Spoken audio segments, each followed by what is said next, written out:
Hello friends and students, Nizam academy channel पे आप लोगों का वेलकम है। आज सीडीपी की 41वीं क्लास है। कुछ टॉपिक जो आप लोगों के बच गए थे उनमें से एक टॉपिक एडजस्टमेंट का था। उसकी एक क्लास हो चुकी है, ठीक है। उसमें हमने सीखा कि एडजस्टमेंट क्या है, फिर माल एडजस्टमेंट क्या है, फिर मेंटल या बिहेवियरल प्रॉब्लम्स उसमें क्या आती है, मेंटल इलनेस क्या है यानी मेंटल हेल्थ क्या है। इन सब चीज़ों को पहली क्लास में हमने देख लिया, ठीक है। As a person, as a teacher हमें एडजस्टमेंट आना ही चाहिए, ठीक है। बिहेवियरल प्रॉब्लम उनको किस तरह से सॉल्व करेंगे, उनको सॉल्व करने की टेक्निक्स क्या है, आज के क्लास में इन सबको हम डिटेल से समझेंगे। जैसे सॉल्विंग या रिमूविंग ऑब्स्टिकल्स क्या है, changing plan and finding new veg क्या है, रिप्लेसमेंट क्या है, making proper choice and decisions, ठीक है। और इसी के साथ कुर्ट लेविन ने जो 4 किस्में बयान की हैं, जैसे approach conflict, avoidance conflict, approach avoidance conflict, multiple approach avoidance. इसमें हम देखेंगे कि अप्रोच किसको कहते हैं, फिर कॉन्फ्लिक्ट क्या होती है, एवाइडेंस किसको कहते हैं। और इसी के साथ हम देखेंगे कि इनको सॉल्व करने के यानी इनको हल करने के सलूशन क्या है, जो कि डायरेक्ट या प्रॉब्लम सॉल्विंग मेथड जो कि 4 दिए जाते हैं, सबको हम लोग डिटेल से समझेंगे, ठीक है।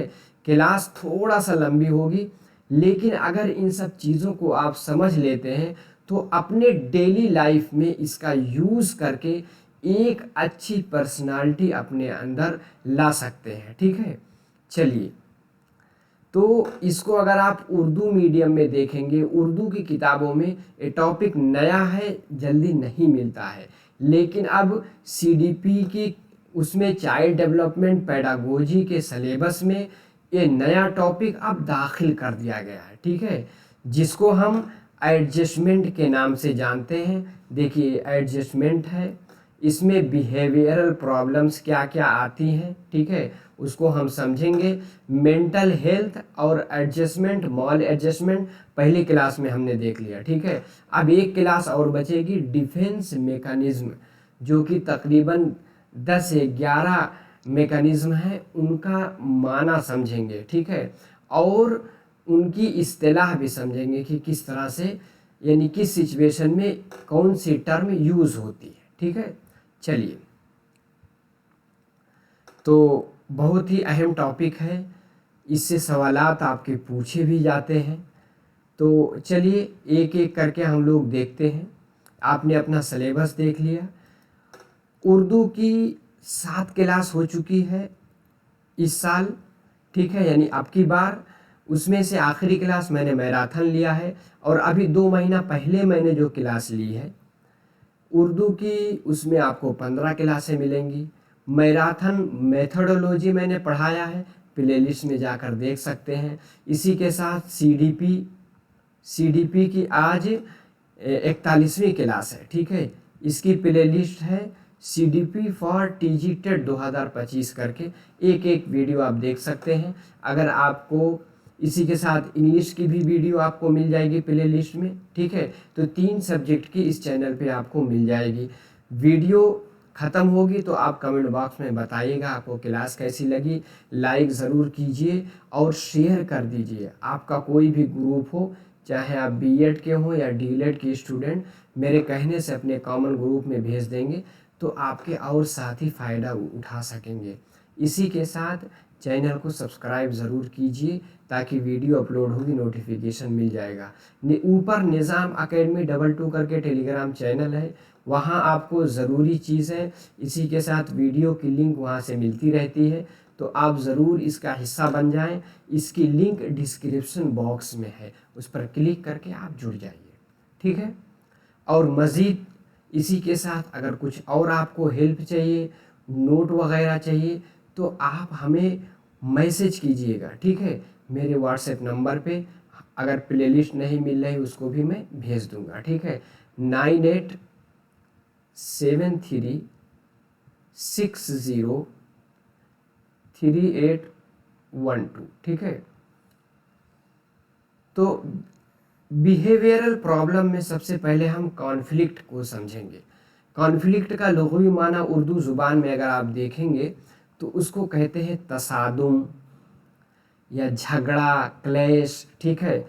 इसको हम इंग्लिश में कहेंगे आ क्लैश, यानी जे तकरार, झगड़ा, लड़ाई या डिसएग्रीमेंट, किसी चीज़ से यानी सहमत ना होना, उससे राज़ी ना होना। ऑफन वायलेंट, इसमें क्या होता है, कॉन्फ्लिक्ट में आदमी वायलेंट पे उतर जाता है। बिटवीन टू और मोर अपोजिंग ग्रुप, दो लोगों के बीच में झगड़ा वगैरह होता ही रहता है, या ग्रुप में होता है, या इंडिविजुअल्स यानी एक एक करके भी होता है। तो या दो से ज़्यादा मुखालिफ गिरोहों या अफराद के दरमियान क्या पाया जाएगा, तसादुम यानी क्लैश, इख्तिलाफ यानी डिसएग्रीमेंट, जो अक्सर पुरतशद्दुद यानी वायलेंस पे मबनी हो जाता है। ये तो इसके लुग़वी माना हुए। और आप देखेंगे डिक्शनरी में आता है एन इनकम्पैटिबिलिटी। इनकम्पैटिबिलिटी मतलब होता है अदम मुताबकत। कोई भी चीज़ जब मुताबिक नहीं होगी तो उसको हम कॉन्फ्लिक्ट कह सकते हैं। एज ऑफ टू थिंग्स, दो चीज़ों में, date can be simultaneously fulfilled, जो कि दो चीज़ों को बैक वक्त नहीं पूरा किया जा सकता। जाहिर सी बात है, अगर लाइफ में आपको दो चीज़ आए तो उसमें से दोनों में से कोई एक तो आपको छोड़ना ही पड़ेगा, ठीक है। आपको दो जॉब मिल जाती है, आप सोचते हैं आप कौन सी लें, एक तो छोड़ना ही पड़ेगा, ठीक है। तो वही चीज़ है। देखिए कॉन्फ्लिक्ट यही है, दोनों में तकरार चल रही है, तू मैं हो रही है, ठीक है।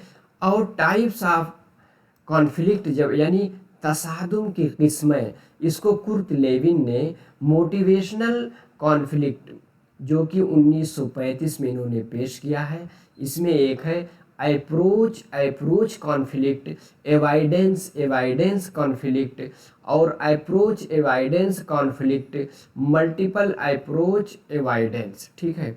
चारों को हम लोग डिटेल से समझते हैं। देखिए उसको अगर उर्दू में हम देखेंगे तो अप्रोच के लिए हम रसाई का यूज़ करते हैं, ठीक है। रसाई तसादुम यानी कॉन्फ्लिक्ट। इज्तिनाब एवाइडेंस के लिए यूज़ करते हैं, इज्तिनाब यानी एवाइडेंस कॉन्फ्लिक्ट। रसाई यानी अप्रोच, इज्तिनाब यानी एवाइडेंस, तसादुम मतलब कॉन्फ्लिक्ट। आगे है मुतअद्दिद रसाई यानी मल्टीपल अप्रोच, आगे इज्तिनाब यानी एवाइडेंस।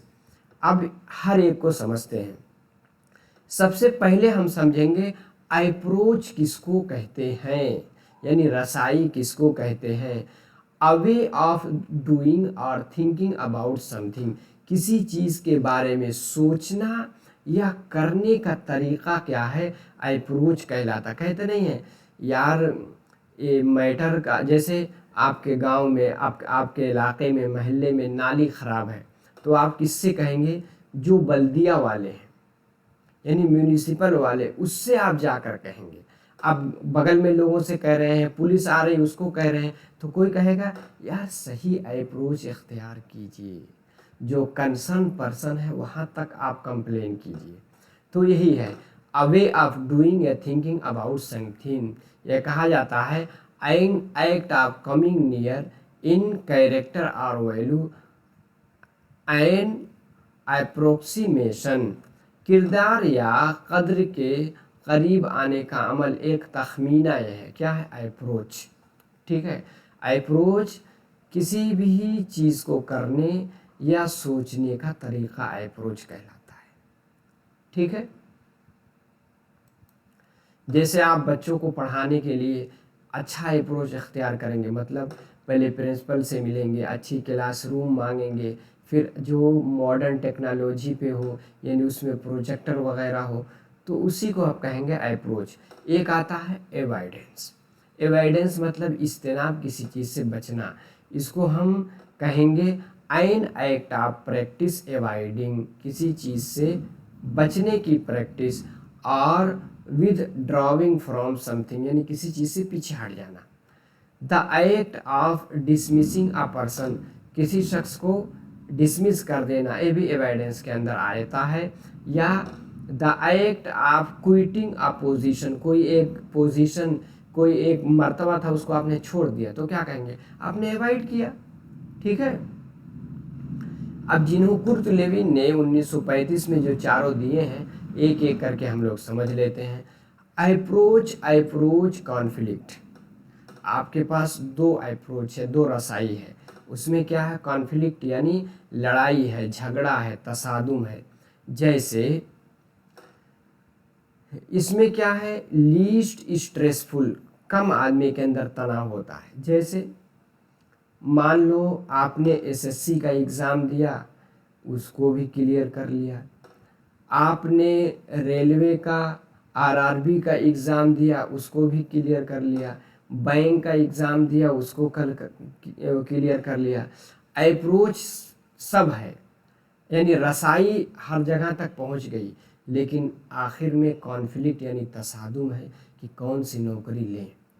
तो ये क्या है, ये अप्रोच कॉन्फ्लिक्ट कहलाती है। Each of the choice are positive, दोनों चॉइस कोई भी एक नौकरी लेंगे, दोनों क्या है, पॉजिटिव है।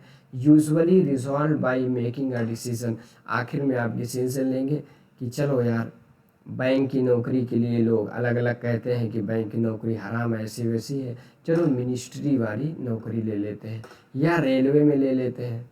ठीक है, रेलवे में बहुत सारी फैसिलिटी, हॉस्पिटल मिल जाता है, ट्रेन का किराया फ्री हो जाएगा। तो कोई एक आप डिसीज़न पे पहुंचते हैं, और लेकिन अपॉर्चुनिटीज़ यानी अप्रोच आपके पास दो होती है। ठीक है, मिसाल के ज़रिए आप समझ गए होंगे। दूसरा है एवाइडेंस कॉन्फ्लिक्ट, दो सिचुएशन है, दोनों से आपको बचना है। ठीक है, इसका आपके दिमाग में तसादुम है। ये मोर स्ट्रेसफुल, ये थोड़ा सा तनाव के साथ होता है। जैसे कहा जाता है कि सांप के मुंह में छछूंदर, कहा जाता है सांप जल्दी छछूंदर को नहीं पकड़ता, अगर छछूंदर को पकड़ लिया तो अगर खा लेता है तो मर जाता है, अगर छोड़ देता है तो अंधा हो जाता है। यानी आप एक मुसीबत से छूटे दूसरी मुसीबत में पड़ जाते हैं। जैसे कहते हैं आसमान से गिरा खजूर पेड़ का, एक जगह से गिरे दूसरी जगह फिर अटके हुए हैं। तो एक मुसीबत से आपने छुटकारा हासिल किया तो दूसरे मुसीबत में पड़ गए। ठीक है, नाइदर चॉइस इज पॉजिटिव, दोनों चॉइस आपकी पॉजिटिव नहीं है। Resolve by making a decision, आप कोई एक फैसला लेकर के इसको हल करेंगे।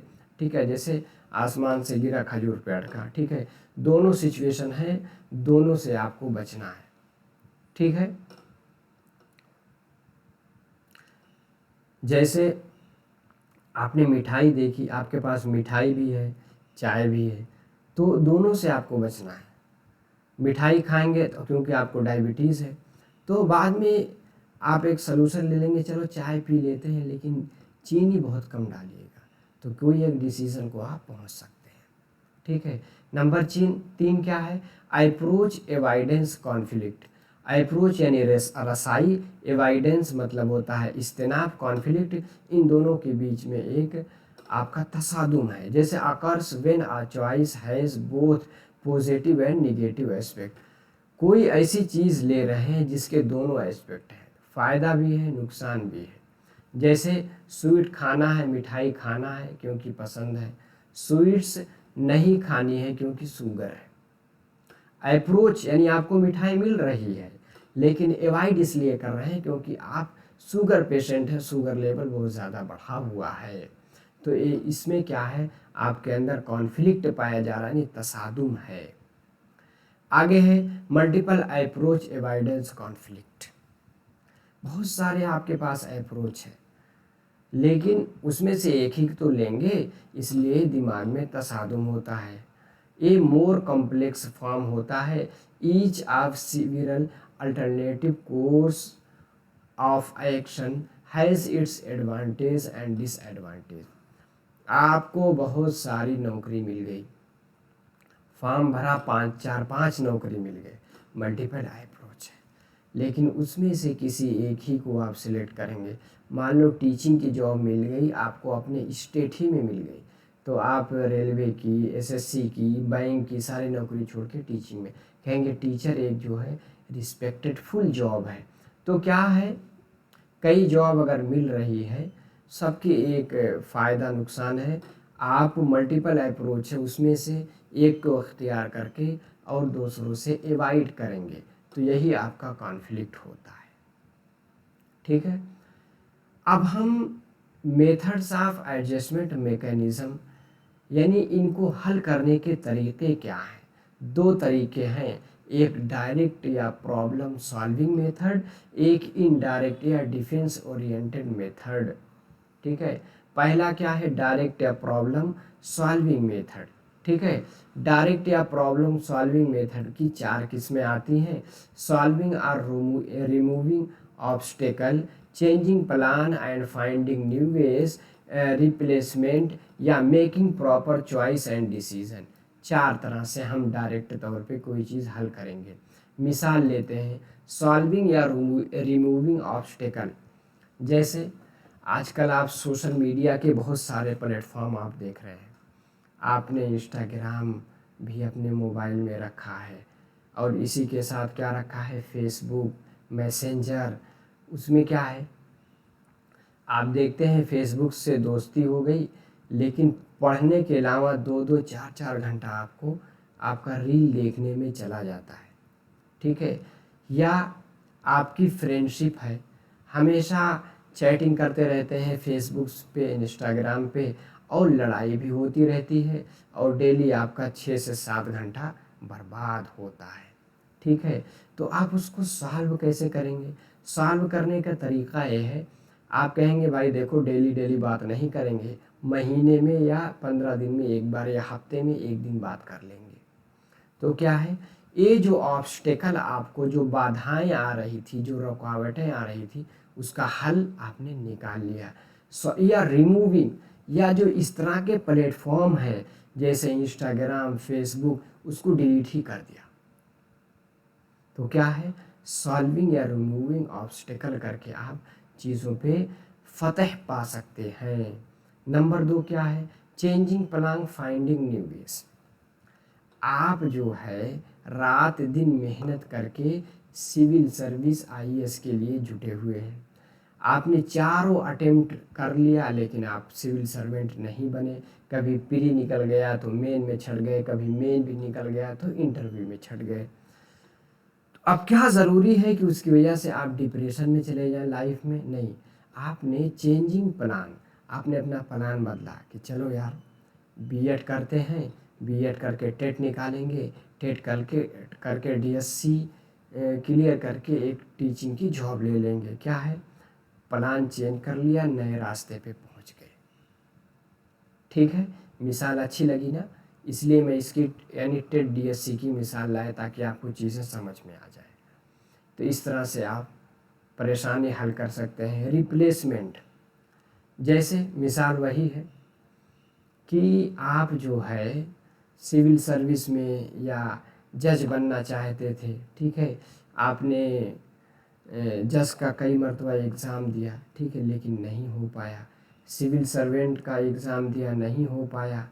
अब क्या है, आपने जो कुछ एक्सपीरियंस हासिल किया यूपीएससी की तैयारी में, आप यूट्यूब चैनल पे लोगों को पढ़ाने लगे, या ऑफलाइन लोगों को पढ़ाने लगे, या आपने जो इल्म हासिल किया उसको लेकर के आप अच्छा खासा बिजनेस चलाने लगे। तो आपने गोया कि रिप्लेसमेंट कर दिया। रिप्लेसमेंट गोया कि आपको समझ में आ ही गया होगा। Making problem proper choice and decision, कोई एक मैटर आया, उसमें अच्छी चॉइस, अच्छा डिसीजन लेना। जैसे कोई भी सिचुएशन पाई जाए उसको एनालाइज करेंगे, यानी टुकड़ों में तोड़ेंगे, फिर उसका तज्जिया तहलील करके उसका पॉजिटिव और नेगेटिव एस्पेक्ट को समझेंगे। समझने के बाद फिर आखिर में हम क्या लेते हैं, तब डिसीज़न लेते हैं। ठीक है, जैसे घर वालों ने कहा भाई शादी करनी है, 2 लड़का है, एक देहात का है, एक शहर का है।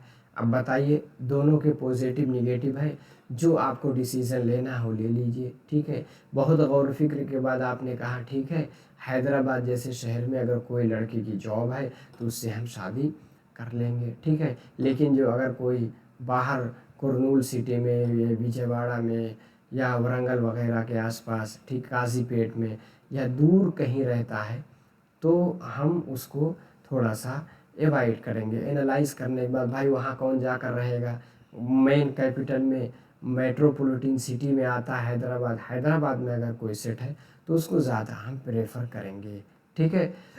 तो दोनों दोनों को पहलू है। या कहीं ऐसा कोई रिश्ता है, शादी की ही मिसाल ले सकते हैं कि उसमें थोड़ा सा ज़ात पात यानी कास्ट बैरियर आ रही है, कोई सैयद या बड़े कास्ट का है, खान है या सिद्दीकी है। दूसरा क्या है, दूसरा थोड़ा सा यानी बीसी ओबीसी वाली कैटेगरी में है, तो आदमी सोचता है कि चलो यार, ज़ात पात से क्या होता है, इंसान ही तो है, वेल सेटल लड़का है, लड़की भी ठीक है, तो शादी कर लेते हैं। तो क्या है, उसको पॉजिटिव निगेटिव दोनों सोच करके एनालाइज करके डिसीजन लेते हैं, ठीक है। तो ये 4 तरीके थे, ठीक है। अब बताइए, हमने बिहेवियरल प्रॉब्लम में कॉन्फ्लिक्ट क्या है उसको सीख लिया, इसी के साथ एवाइडेंस क्या है, अप्रोच क्या है, ठीक है। और फिर उसमें से मल्टीपल अप्रोच क्या है, एवाइडेंस कॉन्फ्लिक्ट क्या है, चारों किस्में कुर्ट लेविन की देख ली। फिर इसको सॉल्व करने के डायरेक्ट मेथड जो चारों थे उसको हमने मिसालों के साथ समझ लिया। अब बताइए, क्लास अच्छी लगी तो कमेंट बॉक्स में बताइए, ठीक है, क्योंकि ये सब टॉपिक आपको उर्दू मीडियम में तो बहुत कम ही मिलेगा, ठीक है। नया टॉपिक है, दाखिल किया गया है, ठीक है। लाइक भी कीजिए, शेयर कीजिए और चैनल को सब्सक्राइब ज़रूर कर लें। टेलीग्राम चैनल की लिंक है, उससे भी जुड़ सकते हैं। चलिए, इंशाल्लाह अगली क्लास में हम डिफेंस मैकेनिज़्म के साथ फिर मुलाकात होगी। अस्सलाम वालेकुम।